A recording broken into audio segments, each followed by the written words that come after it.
Halo semuanya, selamat pagi, siang, sore, ataupun malam. Perkenalkan, saya Nazifri Edrariadi, merupakan menti dari program Digital Talent Scholarship, yaitu pada program Fresh Graduate Academy, eh, Product Owner kedua, dan saya tergabung pada kelompok keempat. Di sini saya kembali mengucapkan terima kasih kepada Kementerian Komunikasi dan Informasi yang telah mengadakan program ini dan menerima saya nih untuk mengikuti program Digital Talent Scholarship yang khususnya yaitu pada program Fresh Graduate Academy bersama dengan Hackative Act pada kelas Product Owner. Baik, untuk kesempatan kali ini saya akan mempresentasikan lagi kelanjutan dari presentasi kemarin, yaitu mengenai bank SAM, aplikasi perantara bank sampah dengan industri, yaitu pengolahan bank sampah. Sebelumnya kita akan recall lagi apa yang telah saya sampaikan pada video sebelumnya. Jadi aplikasi Bank SAM ini adalah aplikasi yang merupakan perantara antara bank sampah dan dengan industri pengolahan sampah. Kita melihat bahwa banyak sekali permasalahan sampah yang terjadi di negara berkembang termasuk Indonesia, dan kami berusaha untuk mengatasi hal tersebut dengan mentransformasi digital bank sampah yang ada ke arah yang lebih baik. Kita melihat bahwa banyak sekali tantangan yang kita hadapi saat ini dan peluang-peluang yang kita hadapi, yang kita dapatkan melalui masa revolusi industri 4.0 ini. Mungkin untuk lebih jelasnya teman-teman bisa melihat di video sebelumnya, nanti saya akan cantumkan pada link di bawah. Dan mungkin langsung kita akan masuk pada presentasi saya berikutnya untuk sesi kedua. Baik, presentasi kedua saya kali ini akan mengangkatkan tema kembali mengenai Bank SAM, aplikasi perantara bank sampah, industri, dan pengolahan sampah. Baik, kita akan lanjut. Apa sih yang akan kita bahas pada pertemuan kali ini, pada video kali ini? Yang pertama, kita akan membahas mengenai fitur Minimum Viable Product atau MVP, dan juga produk backlog dari aplikasi Bank SAM ini. Kemudian kita akan lanjut membahas mengenai story map dan juga Kanban board. Dan yang terakhir yaitu kita akan membahas 3 cerita atau stories dan kriteria penerimaan yang nantinya akan dicoba dalam video kali ini. Dan kemarin di syarat itu ada Bandon Chat. Namun setelah saya cari itu saya mengalami sedikit kesulitan untuk membuat Bandon Chat, dan dalam kendala mungkin untuk sekarang saya mohon maaf untuk tidak bisa memasukkannya dalam PPT kali ini. Baik, kita akan lanjut pada slide berikutnya. Baik, teman-teman dan mentor, pada fitur MVP Bank SAM nantinya kita akan berfokus pada dua bentuk saja, yaitu pada user management dan juga dalam informasi gitu, dalam transaksi gitu ya. Baik, ada 6 fitur yang nantinya akan kita luncurkan perdana pada aplikasi Bank SAM ini nantinya. Yang pertama yaitu registrasi dan login. Kenapa kita jadikan satu? Karena ini merupakan satu kesatuan. Apabila kita sudah melakukan registrasi, pasti akan berlanjut kepada login. Terus nantinya akan tentunya nanti akan ada fitur jual sampah bagi nasabah dan juga beli sampah bagi industri.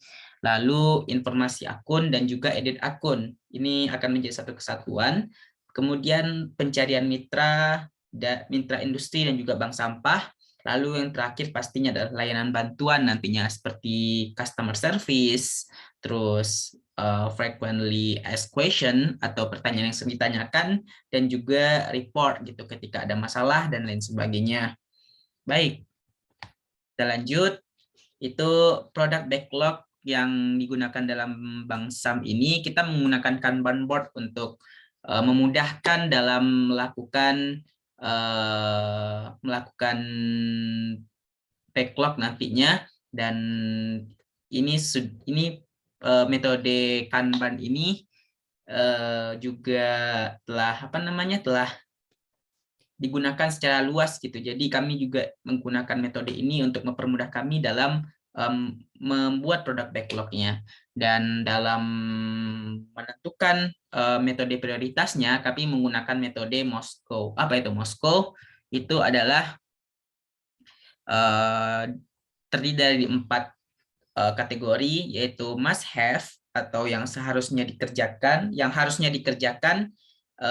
atau dimiliki, dan kedua yaitu should have, yang seharusnya dikerjakan atau dimiliki.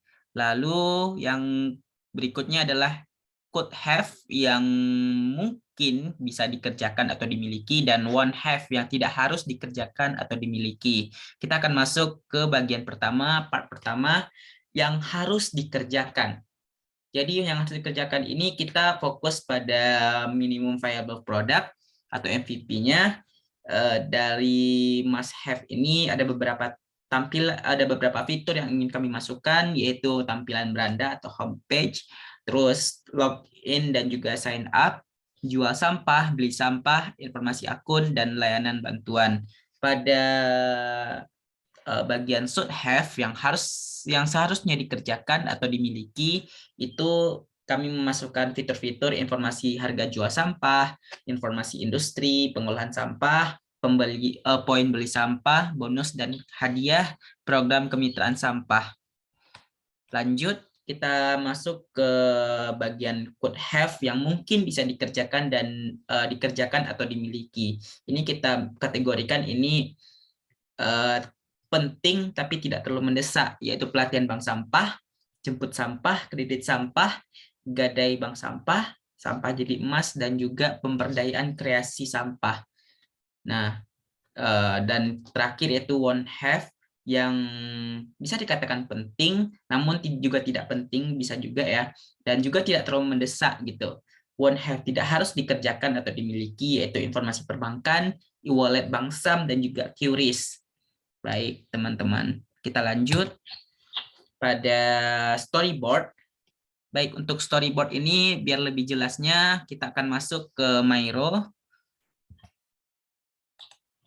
Baik, ini adalah storyboard dari Bank SAM. Kita ada terdiri dari 7 epic, yaitu user management, transaction, information, partnership, additional services, and payment. Untuk user management itu kami semuanya godok di rilis pertama gitu ya. Untuk user management itu ada sign up atau login, terus homepage, informasi akun, dan juga layanan bantuan. Dan kemudian untuk epic transaction itu kami akan memasukkan itu pada rilis pertama dan juga rilis ketiga lalu keempat. Untuk rilis pertama kami akan masukkan beli sampah dan juga jual sampah. Kemudian untuk rilis ketiga itu kami memasukkan poin sampah, terus juga bonus dan hadiah. Dan terakhir itu untuk kredit sampah, itu di rilis keempat. Selanjutnya itu untuk epic information, kami memulai pada rilis kedua, yaitu informasi harga jual sampah dan juga informasi industri pengolahan sampah. Dan untuk rilis ketiga, kami juga memasukkan di epic industri, yaitu informasi perbankan. Lalu, untuk partnership, itu kami memulainya pada rilis kedua, yaitu pelatihan bank sampah, terus program kemitraan sampah, dan pada rilis ketiga kami memasukkan pemberdayaan kreasi sampah, dan pada rilis keempat kami masukkan gadai sampah. Lalu, untuk additional services, itu kami memulai dari rilis ketiga dan rilis keempat. Pada rilis rilis kedua dan rilis keempat. Untuk rilis kedua itu ada jemput sampah, dan juga untuk rilis keempat itu ada sampah jadi emas. Lalu yang terakhir yaitu payment, kami memulainya di akhir versi rilis yang kami buat di sini, yaitu e-wallet, Bank Sam, dan juga QRIS. Nah, setelah kita membahas mengenai storyboard, kita akan lanjut ke Kanban board. Untuk Kanban board itu sudah saya buat di Trello. Kita akan masuk ke bagian Trello ya. Baik, inilah Trello-nya. Untuk Kanban board ini saya sudah membedakan untuk masing-masing epic dan juga versi rilisnya. Untuk versi rilis pertama, saya memberi kode itu warna hijau. Untuk versi rilis kedua, saya memberi kode itu warna kuning. Terus untuk versi rilis ketiga, itu saya memberi warnanya orange. Lalu untuk rilis keempat, saya memberi kode biru gitu ya. Dan untuk untuk masing-masing epic itu saya sudah bedakan juga. Untuk user management itu ada biru muda, untuk transaction itu ada merah, untuk information itu ada warna Tosca, terus untuk partnership kami memberikan warna ungu, lalu additional services itu kami kodekan dengan orange, lalu untuk payment itu kami beri kode pink. Baik, di sini dalam Kanban kami membuat 3 kategori, yaitu backlog, sprint backlog, in progress, dan juga done.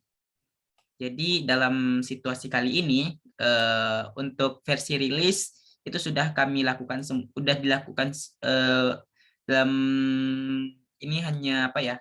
Ini kami buat kayak ini hanya ilustrasi ya, jadi tidak real gitu.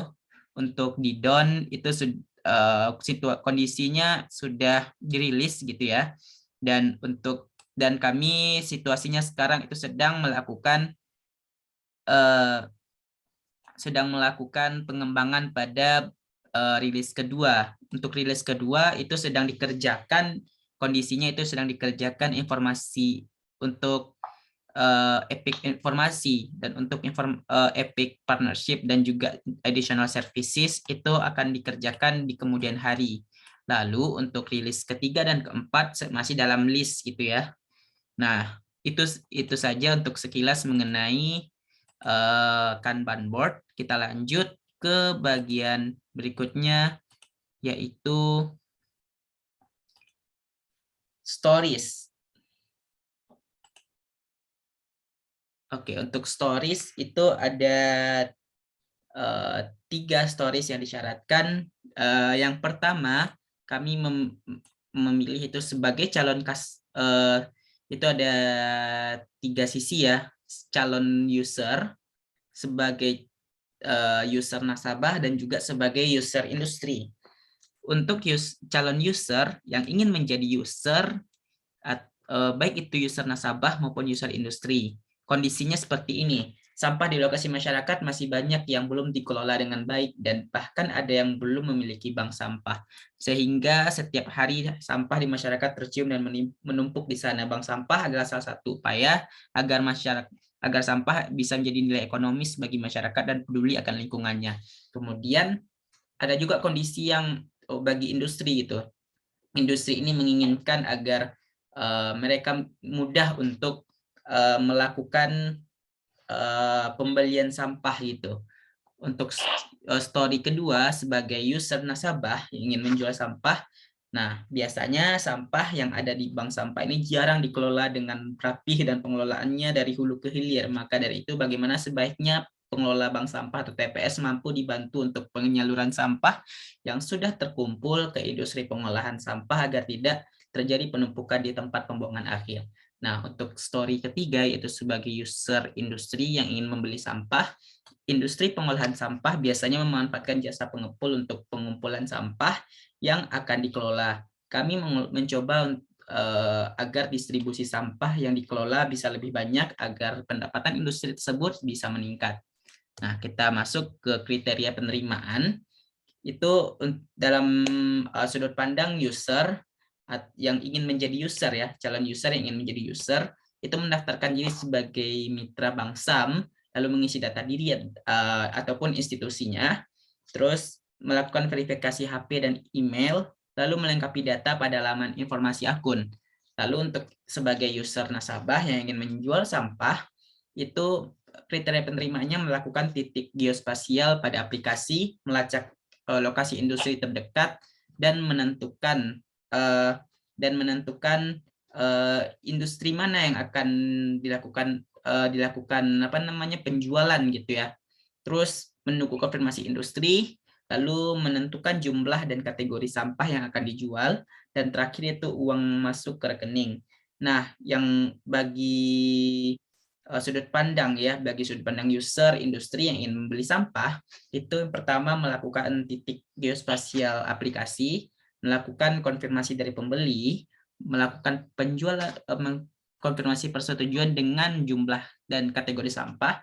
Nah, jika tidak setuju, dapat melakukan pengurangan atau penambahan nih berdasarkan jumlah dan atau kategorinya. Lalu yang kemudian setelah dia sepakat, dia menentukan metode pembayaran dan melakukan pembayarannya. Nah, berikutnya kita lanjut. Baik, itu saja yang bisa saya presentasikan pada kesempatan kali ini. Semoga teman-teman semua dan mentor itu bisa memahami yang saya sampaikan. Jikalau saya ada kesalahan dan kekurangan, saya mohon maaf. Dan saya ucapkan terima kasih kembali nih kepada Kominfo yang telah mengadakan program digital ini. Dan syukurlah saya bisa sampai pada terakhir untuk final project ini. Semoga saya sukses dan juga bisa ilmu yang saya dapatkan bermanfaat. Saya akhiri. Terima kasih. Selamat pagi, sore, siang, ataupun malam. Dan terima kasih juga kepada Hactive Egg. Bye-bye.